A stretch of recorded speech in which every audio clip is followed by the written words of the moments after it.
I will warn you all right now that I am over caffeinated. 2 double espressos, and I'm buzzing a little bit. I also took an hour talk and cut it into a half an hour to fit it here. So I'm going to do my very best not to talk too fast. Not surprisingly, the book that I recommended most, I wrote.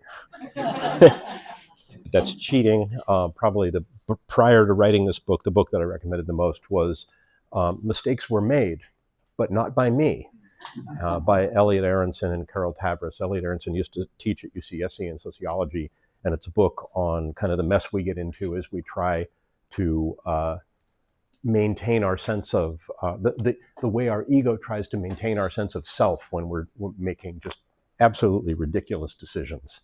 So at any rate, I'm gonna, because I cut the talk down, I'm gonna work off my cards, so I try not to miss any critical points. So you have to excuse me for not looking directly at you. Don't hesitate to interrupt, but I'll try to keep this relatively quick. So I want to start off with 2 truths and a lie. For those of you who are unfamiliar with it, I'm going to tell you 3 things, and one of them's a bald-faced lie. You get to decide which one. We'll have a little hand raise exercise after that. So the first is the time management matrix that was invented by Stephen and popularized by Stephen Covey, but the core ideas behind it were actually originated with former President Dwight D. Eisenhower. The second is that the best categorization model for product design and development is the Kano method, which is particularly good for really understanding competitive landscape of neutralizers and differentiators and really what it is your potential customers would value. And the third, but before I go there, let me also say, look, everybody probably knows about the Rice method, you know, the impact effort matrix, things like prune the product tree, buy a feature. There's a ton of stuff out there. DVF, desirability, viability, feasibility. But I think if you were to poll the product design and development people, they would, if they knew better, they would tell you that it was the Kano method.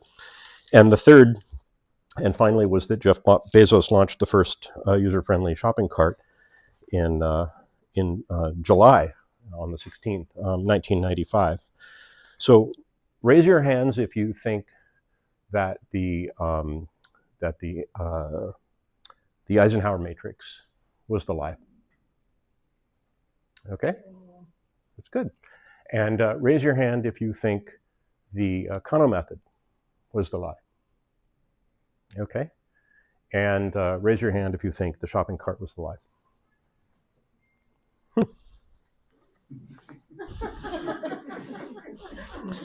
Some hands did not go up. Turns out Jeff Bezos did not actually launch the first user-friendly shopping cart.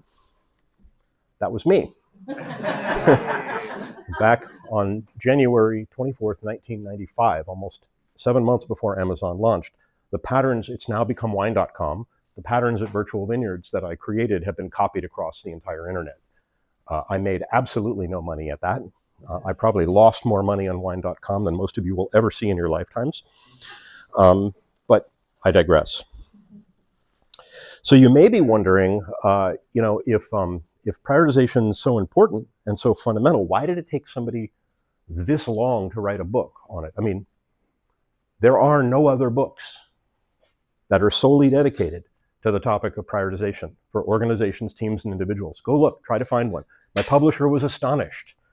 It turns out there are hundreds of books that talk about how important it is. There are blogs, there are movies, there are epic interpretive dances. I mean, there is a lot of stuff on prioritization, but there is actually only one book that looks at the topic across the board.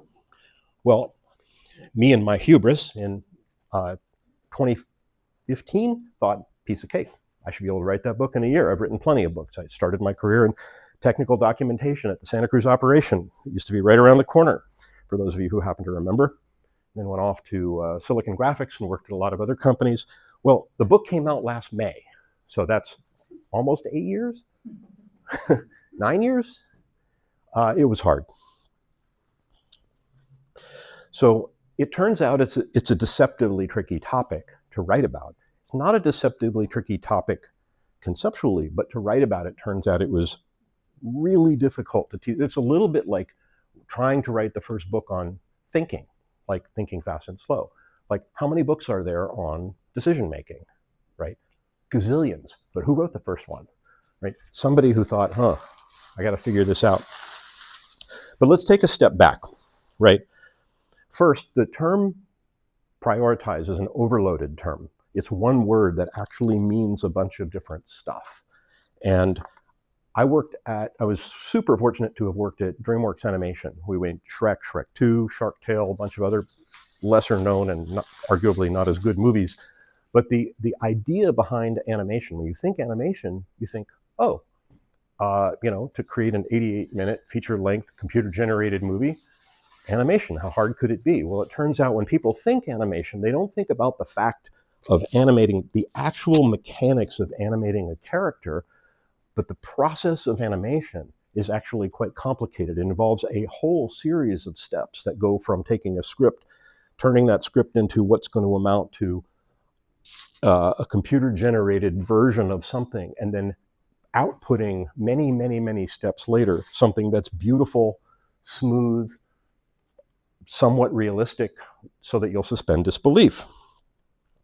Do you remember the potion scene when Shrek is pushing the cart down through the potion factory, and Puss in Boots and Donkey are hiding in the thing, and Shrek goes, "Working hard or hardly working, eh, Mac?" Right? Well, the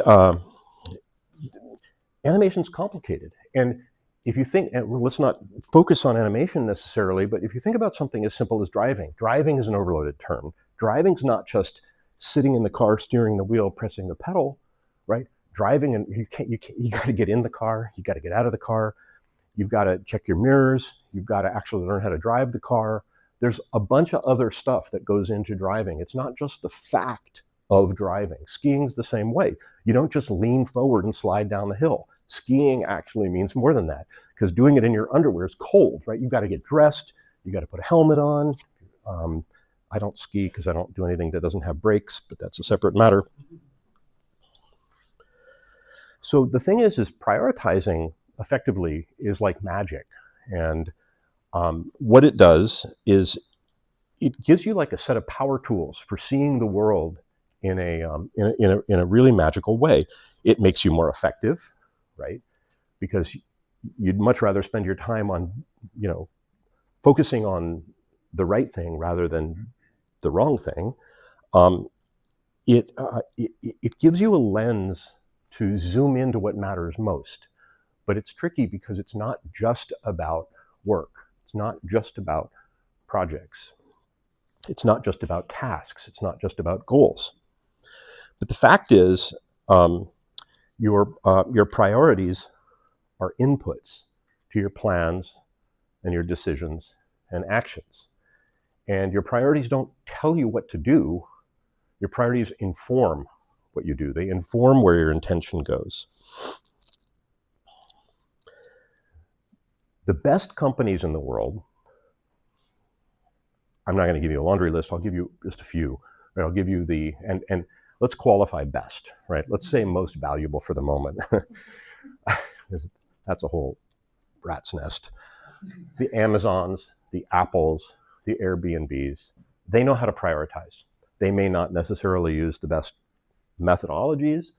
They may not necessarily do it as effectively as they could, but they know how to do it. And those organizations are composed of teams that are typically better than companies or organizations that are not as effective at prioritizing. Those teams are better at figuring out what matters most and what matters least, and figuring out how to negotiate what's in the middle. And those teams are composed of individual contributors and frontline managers who are also better at figuring out what to ignore and how to enlist people in the process of figuring out what matters most. One of the key challenges, though, is that priorities don't tell you what to do. Priorities tell you what to pay attention to.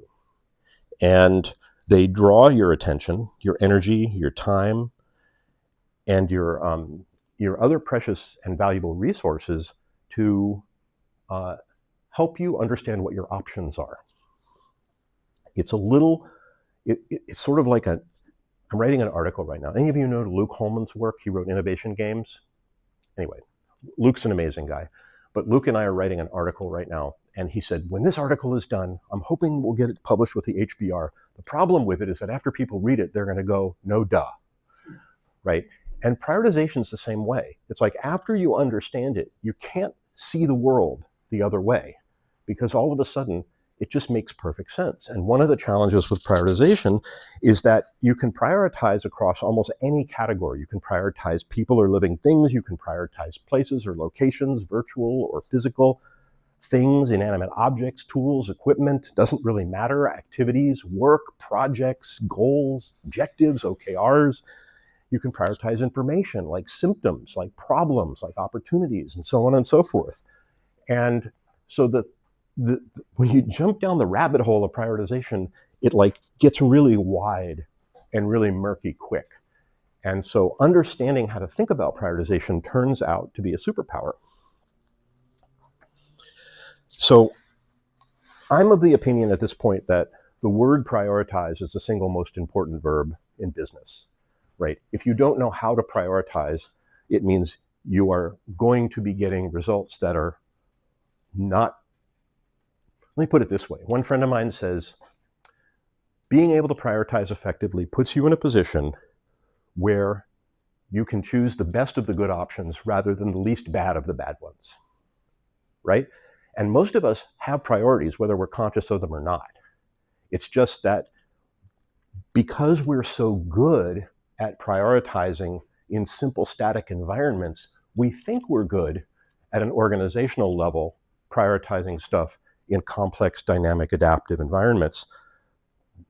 Couldn't be further from the truth. Go look at most of the organizations out there. They do a sucky job at figuring out how to compete effectively with other organizations.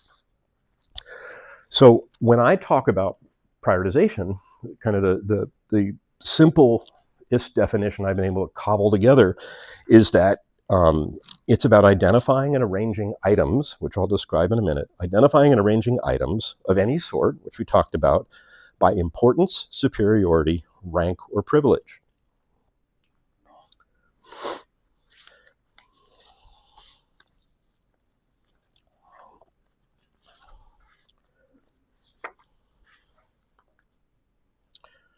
Man, I was pretty efficient about some of this stuff. It's a pretty commonly held axiom that if you have more than 3 priorities, you don't have any. Of course, that's ridiculous on some level because we all have a gazillion priorities. We have a gazillion priorities at home. We have a gazillion priorities at work. We have a gazillion priorities in different categories of priorities. But the fact is that if we think about the concept of prioritization cleanly, what happens is that the options at the top of the list become the priorities. By definition, the word priority means the thing before everything else, right? And the other things become effectively backlog items or lower priority items. I reserve the term item to mean a potential priority. And unless something has been prioritized, it's not actually a priority. An unprioritized thing is an item in my world, and items can fall across any category, as I've said. So just like animation or driving or shopping, prioritization actually involves 5 repeatable steps. I didn't invent them. I kind of named them because I thought I was clever. But as I talked to so many different people, I talked to people in the entertainment industry, I talked to people in the space industry, I talked to people in the transportation industry, in the security industry, in the real estate. I mean, I talked to a lot of different people, and the people that were good at prioritization did 5 things, only one of which was actually prioritization. Let's see what's coming next. So let me walk you through these real quick. And they are explained in gory detail in the book.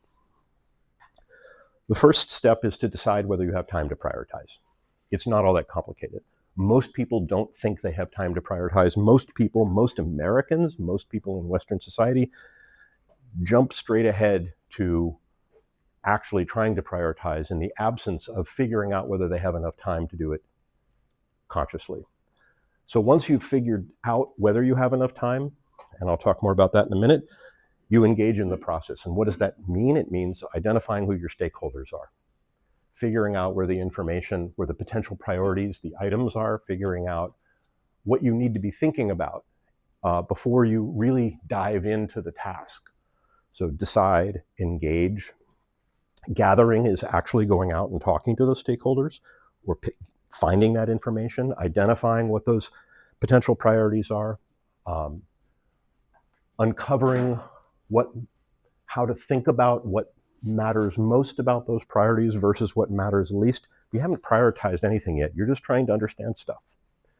Arranging them is really about deduplicating things, clarifying them, figuring out what sorting technique or what framework or what marketplace simulation or hybrid method you're going to actually use, but you still haven't prioritized. And then prioritize is the act of, excuse the metaphor, pulling the trigger on the process of arranging those items in order of priority, privilege, rank, so on and so forth, superiority, and so forth. But if it's so important, if prioritization is so key to organizations being successful, how come everybody's not doing it? Well, it turns out that people don't learn to prioritize for three primary reasons. First, it's not taught in school. Actually, it's a fourth item. I didn't put that down here. But you don't, nobody has a class on prioritization. Unless you go to engineering school where they teach you how to prioritize engineering-like things, or you go to the military where they teach you to prioritize military-like things, or you go to medical school where they teach you to prioritize, that kind of stuff. There's no course called prioritization. And partly we don't do it because we think we're good at it, because prioritizing is actually something we're innately and really, really talented at when it only involves one tiger and one path in the opposite direction, right? Like a simple static environment with a big threat, piece of cake. I'm out of here, right? It's not complicated. But what happens is when we move into organizational life and we have all these stakeholders and we've got all this complexity and we've got all these departments and we've got all these competing needs and we've got limited resources, it turns out it gets really, really hard because everybody thinks their point of view on the subject is largely correct. Second, there's a learning loop that's broken with prioritization. Remember a few minutes ago I said that your priorities are your inputs to your plans, your decisions, and your actions. Well, if you walk up to a stove that's been on for an hour and it's now off, assuming it's not an induction technology, and you touch it and you burn yourself, the feedback loop between I touched the stove and I got bad feedback is like instantaneous, and your body registers that. But with prioritization, it's different, because when something less optimal happens, it's hard to tie it back to the prioritization process that you led. Because generally what happens is people go, oh, it was bad execution, or oh, it was bad strategy, or oh, blame something else, right? They don't actually go back to draw a link between here's the outcome that we got, here are the results that led to that outcome, here are the activities that we engaged in that led to those results, here are the decisions that we made that led to those activities, and here are the priorities we set, right? That link is broken because that's not how people learn. People learn when things are quick, when feedback's really, really fast. And that turns out to be quite challenging. The other thing is that we have a false sense of urgency in our culture. That is to say that this felt sense, this pressure that we feel to act is largely an illusion. And that's because we generally don't know how to think about the concept of urgency. It seems like something that's so simple and so easy to understand, but there are really significantly better ways of thinking about urgency and taking it outside of the domain of this murky feeling that we have and externalizing it as something that we can evaluate as an economic cost or benefit. So the second piece is that culturally, we are rewarded for action.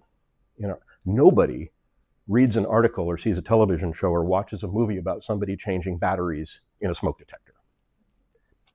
Doesn't happen. It's not interesting.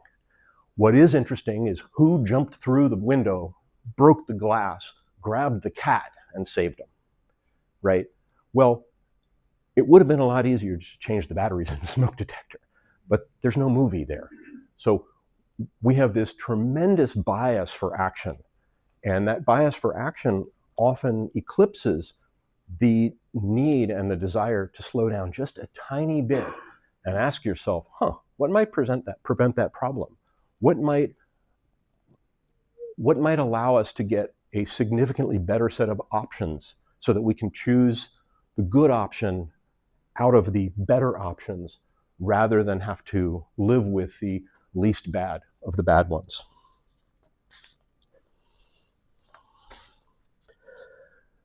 The magic around figuring out whether you need to act has to do with the cost of delay. Who here is familiar with the cost of delay? Okay, okay, great, we've got somebody. It's a conceptual term that sort of makes sense when you hear it, but who here travels regularly? Raise your hand. Okay, who here goes on vacations ever? Who here has bought a plane ticket in the last 5 years? Now, raise your hand if that plane ticket got cheaper while you waited to buy it. One. Okay, it can. It's not a rule, but in general, what happens is the cost for certain things goes up over time, and that cost has different shapes, and that cost has different attack rates, and that cost may not be monetary, right? That cost may be emotional, it may be functional, but the concept of cost of delay does come out of lean, out of the lean world, as an economic cost.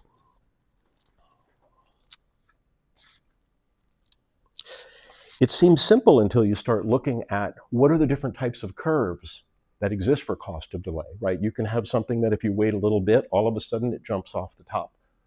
You can have something that doesn't look like it's going to have a cost of delay, and all of a sudden you can't get on the plane anymore. Or it has kind of the standard curve, or doesn't look like there's any cost at all, like prioritization, except when it finally unfolds, you really wish you'd planted that tree 10 years ago to have that shade today.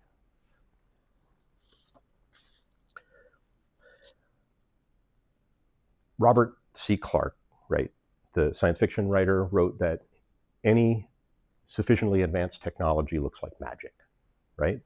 And prioritization is, in effect, an advanced technology. It's just we're not taught how to do it. You can use cost of delay to determine whether you should prioritize or not, right? All you have to do is ask yourself on a regular basis, if I take just a few minutes to prioritize, are things likely to get more expensive or are things likely to get cheaper, right? It's not a complicated equation. Here's the magic behind all of this. So the book looks at 4 things. The first part of the book looks at the process, the D-gap process, the how do you remove the gap between the current as-is state and the to-be desired state. The next part of the book looks at what it means to prioritize for individuals, either in a one-off kind of setting. I'm going to buy a house, I'm going to go to school, something big and very infrequent or only one-off, or on a regular basis. The next part of the book runs the same routine for teams, and then the last part is for organizations.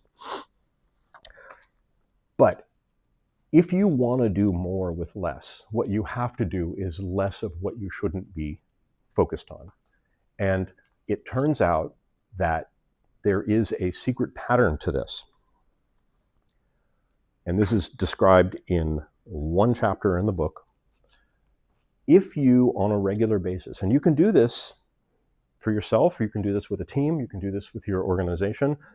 I do this for myself every day, more or less.